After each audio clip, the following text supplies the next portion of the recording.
এখন আমরা কিন্তু এই সরকারকে নামাতে দুর্নীতি করলে আমরা আরো 4টা লাশ দিতে রাজি আছি। আমাদের ভিতর থেকে মৃত্যুর ভয়টা চলে গেছে। আমাদের ভিতরে মৃত্যুর ভয় নেই। যেদিন ছোট ভাইয়ের লাশ কাঁধে নিয়েছি তারপর থেকে মৃত্যুর ভয় চলে গেছে। আপনারা চাইলে হাদি ভাইয়ের মতন আমাদের মেরে দিতে পারেন, কোনো সমস্যা নেই। আমরা এখন মরার ভয় করি না। হাদি ভাই বলছিল সংসদে যে পিটাবো, ঠিকই দুর্নীতি যে করবে আমরা সংসদে যে এই যে শহীদ ফ্যামিলি ওদের নামাবো মেরে। আপনারা দেখছেন 2024-এ 5ই আগস্ট ঢাকা মেডিকেল থেকে একটি লাশের স্ট্রেচার নিয়ে দুই বোন মর্গে থেকে মিছিল করে বের হয়েছিল। আমি সেই অভাগা বোন। এই দেশে 18 মাস হয়ে গেছে, এখনো আমার ভাইয়ের মৃত্যুর বিচারটাই দেশের মাটিতে হয় নাই। আমার ভাইয়ের মতন হাজারো শহীদ ভাইয়ের লাশ গুম করা হয়েছে,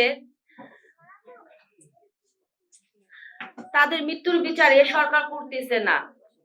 আমাদের শহীদ ফ্যামিলিদের সবাই এক জায়গায় নিয়ে ওদের কি বলবো আপনাকে,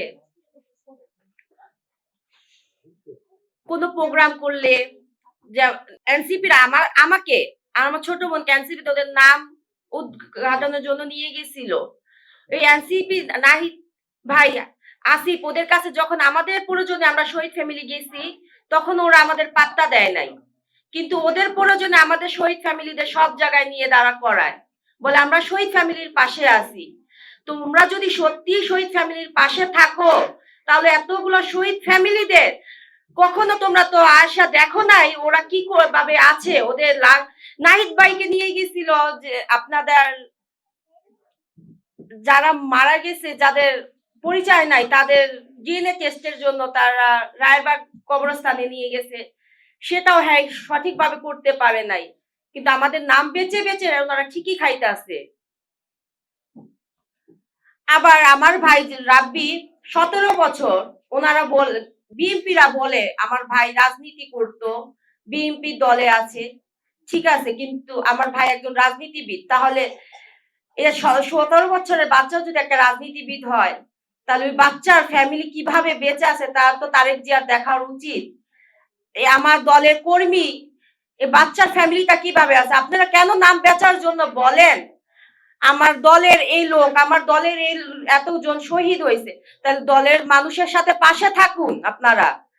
আমি নিজে যাই এক জায়গায়, আমার ইশাক ভাইয়ের সাথে আমি দেখা করতে গেছি, যখন ওনারা ক্ষমতা আসে নাই তখন ওনারা আমাদের বলছে আমাদের পাশে থাকবে, আমাদের বাসায় আসতে। এখন ওনাদের কাছে আমরা দেখা করতে গেলে আগে ওনার পিয়ের কাছে ডেট নিতে হয়, ওনার বাড়ির দুয়ারে যেয়ে বসে থাকতে হয়। তাহলে আমরা কি আমার ভাইকে রক্ত দিছে আপনাদের পাশে পাশে 17 মাস 18 মাস ধরে আপনারা আমাদের পায়ে জুতা ক্ষয় করার জন্য?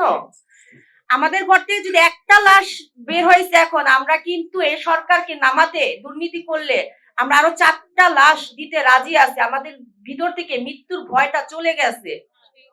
আমাদের ভিতরে মৃত্যুর ভয় নেই। যেদিন ছোট ভাইয়ের লাশ কাঁধে নিয়েছি তারপর থেকে মৃত্যুর ভয় চলে গেছে। আপনারা চাইলে হাদি ভাইয়ের মতন আমাদের মেরে দিতে পারেন, কোনো সমস্যা নেই। আমরা এখন মরার ভয় করি না। হাদি ভাই বলছিল সংসদে যে পিটাবো, ঠিকই দুর্নীতি যে করবে আমরা সংসদে যে এই যে শহীদ ফ্যামিলি ওদের নামাবো মেরে। আমাদের ভাইয়ের মৃত্যুর বিচার করুন, আপনাদের কাছে কিচ্ছু চাই না।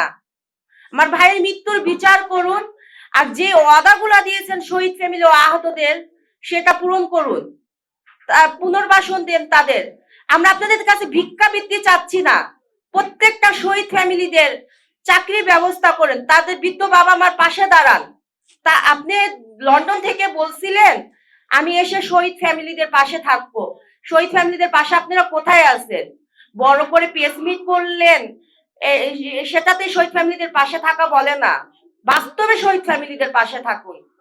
আমি একদিন তারেক জিয়াকে এক ভিডিও কনফারেন্সে জিজ্ঞাসা করছিলাম আপনি তো আপনার ভাইয়ের লাশটা কাঁধে নেন, উনি বলছে আমি নিছি। কিভাবে নিছেন আপনি আপনার ভাইয়ের লাশ? আমাকে জিজ্ঞাসা করেন ভাইয়ের হাতে মজক ছিল আমার হাতে, আমার ভাইয়ের ছোট বাচ্চা 17 বছর, ওরা মজকটা আমার হাতে ছিল। আমার কি এরকম লাগছে, আমার মা এখনো পাগল হয়ে রয়েছে, মানসিক রোগী, প্রত্যেকটা শহীদ ফ্যামিলির মা। আপনি ওরকম পাগল হন নাই, যেদিন হবেন আপনার সন্তানের লাশটা বুকে নিবেন তখন বুঝবেন সন্তান হারানোর কষ্টটা কতটুকু। একটা সন্তান একটা ফ্যামিলির ভবিষ্যৎ, সেই ভবিষ্যৎটা এই সরকার কেড়ে নিচ্ছে। সেই স্বৈরাচারকে আপনারা দেশের মাটিতে আনতে চান। এই দেশের মাটিতে যেদিন আনবেন সেদিনকে মনে করবেন এই শহীদ ফ্যামিলি আপনাদের সামনে ঢাল হয়ে দাঁড়াবে, আপনাদেরও ছাড় দিবে না। কোন বিচারের কথা কয়জন বলে দেখেন? এই বাংলাদেশে বিচার কখনো হবে না, লিখে রাখেন। আর বিচার যদি হয় তাহলে আলহামদুলিল্লাহ, আর যদি বিচার এই দেশে না হয় তাহলে বিচার সংবিধানে স্পষ্ট হয়ে লেখা হোক বিচার চাইয়া লজ্জা দিবেন না। তাইলে আমরা বিচার চাবো না, আমরা বিচার চাবো আল্লাহর কাছে। আমি কোন রাজনৈতিক দল, খালি ফ্যাসিস্ট খুনি হাসিনার দল বাদে বর্তমানে যারা রাজনীতি করতেছেন মুক্ত আকাশে, তাদেরকে বলবো মরতে হবে সবার। আপনারা সঠিক পথে আসেন, না হলে আমাদের মাদের চোখের পানিতে আপনারা ধ্বংস হয়ে যাবেন। কথাটা মাথায় রাখেন। এই বাংলাদেশের রাজনীতি নোংরা, আমি নোংরা বলবো, বাংলাদেশের রাজনীতিকে ঘৃণা করি আমি। যে বাংলাদেশের রাজনীতিতে মানুষ মরে, দেশের জন্য জীবন দেয় এবং তার হত্যার বিচার পর্যন্ত হয় না, তাকে যে মেরে ফেলা হয়, তার মেরে ফেলার এই বিষয় নিয়ে তারা রাজনীতি করে এবং আঙ্গুল ফুলে কলা গাছ হয়ে যায়। হাদি ভাই, ওসমান হাদি ভাইকে নিয়ে এখন যারা ব্যবসা করছে তাদেরকে বলবো স্পষ্ট ভাবে মরতে হবে। ব্যবসা বাদ দেন, হাদি ভাইয়ের হত্যার বিচার করেন। জুলাই গণঅভ্যুত্থান হওয়ার পর আমাদের এই ১.৫ বছরে আমাদের ১৪০০-র অধিক মায়ের সন্তানকে হত্যা করা হয়েছে নির্বিচারে, জাতিসংঘের অনুসারে। আপনার যদি ১৪০০ অধিক মায়ের সন্তানকে নির্বিচারে গুলি করে হত্যা করা হয়, যদি একটা হত্যা একটা পুলিশ জড়িত থাকে তাহলে ১৪০০ পুলিশ ধরার কথা। সেখানে ১.৫ বছরে মাত্র ৬১টা পুলিশ ধরেছে। এই ৬১টা পুলিশের ভেতর অনেকে জামিন পেয়ে বের হয়ে গেছে। তাহলে বিচার আমরা এই বাংলাদেশে কিভাবে দেখবো? যদি আমি বিপ্লব, আমি যদি এই দেশের জন্য কথা বলি তাহলে আমাদের জীবন দিতে হবে। দিন শেষে আমার মা বাবা ভাই বোন তারাই কানবে, দেশের মানুষ আমাদের জন্য ১ মাস ২ মাস কানবে, তারপর ভুলে যাবে ভাই। এটাই বাস্তবতা। এই দেশে কোনোদিন বিচার পাওয়া যাবে না। বিচার শুধু আল্লাহর দুনিয়ায় চান, আল্লাহ বিচার দেখাবে ইনশাল্লাহ। জুলাই গণঅভ্যুত্থান আমরা ছিলাম উসিলা, মেন তো ছিল আমার আল্লাহ। আমি একটা কথা বলি ভাই, এই যে দেখেন আপনার জুলাই গণঅভ্যুত্থান হলো, ১৪০০ অধিক মায়ের সন্তানকে নির্বিচারে গুলি করা হত্যা করা হলো। ১৪০০ অধিক কখনো নেই, এর চেয়ে ডাবল হবে, এর চেয়ে ডাবল। আজ পর্যন্ত গ্যাজেট হয়েছে কটা জানেন আপনারা?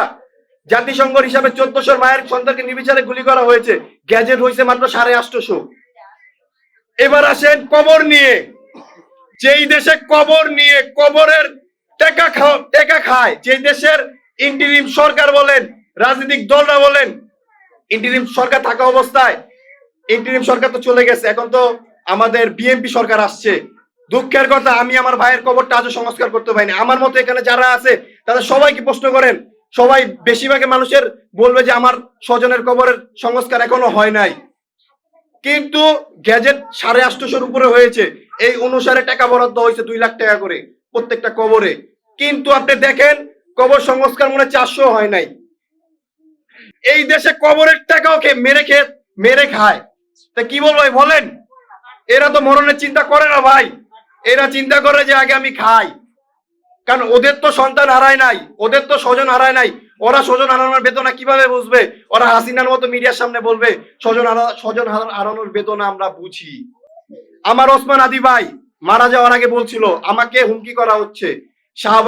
শাহবাগ থানায় উনি চিঠিও করছে এবং সেই চিঠিতে বলেছিল, তিনি আপনাদের মিডিয়ার সামনে সংবাদ সম্মেলন করে বলেছিল আমাকে হুমকি দেওয়া হচ্ছে, বিভিন্ন নাম্বার থেকে আমাকে হুমকি দেওয়া হচ্ছে। আমি শাহবাগ থানায় চিঠি করতে যাই এবং চিঠিও করি, কিন্তু শাহবাগ থানা এখন পর্যন্ত কোনো পদক্ষেপ নিচ্ছে না। শাহবাগ থানা পদক্ষেপ নিয়েছে, প্রশাসন পদক্ষেপ নিয়েছে আমার ভাই মারা যাওয়ার পর। এখন দেখেন আমার ভাইয়ের কবরের সামনে কত প্রশাসন বাহিনী আমার ভাইয়ের কবর পাহারা দিচ্ছে। এই প্রশাসন দিয়ে আমরা কি করব? যে প্রশাসনের জন্য আমাদের ভাইদেরকে নির্মমভাবে হত্যা করা হয়েছে, সেই প্রশাসন আমাদের ভাইদের হত্যার বিচার করতে পারে না। আমাদের ভাইদের মারা যাওয়ার পর আমাদের ভাইদের কবর পাহারা দেয়, কিন্তু আমাদের ভাইদের হত্যার বিচার করতে পারে না। ওসমান হাদি ভাই বলেছিল আমাকে যদি হত্যা করা হয় তো আমার হত্যার বিচারটা অন্তত করেন। কিন্তু এই বিচার তো বাংলাদেশে হবে না। আমাদের ওসমান হাদি ভাই মারা যাওয়ার পিছনে আমরা সবাই দায়ী, এই বাংলাদেশের সবাই দায়ী। change tv.press এক ফোঁটা হলুদও নেই।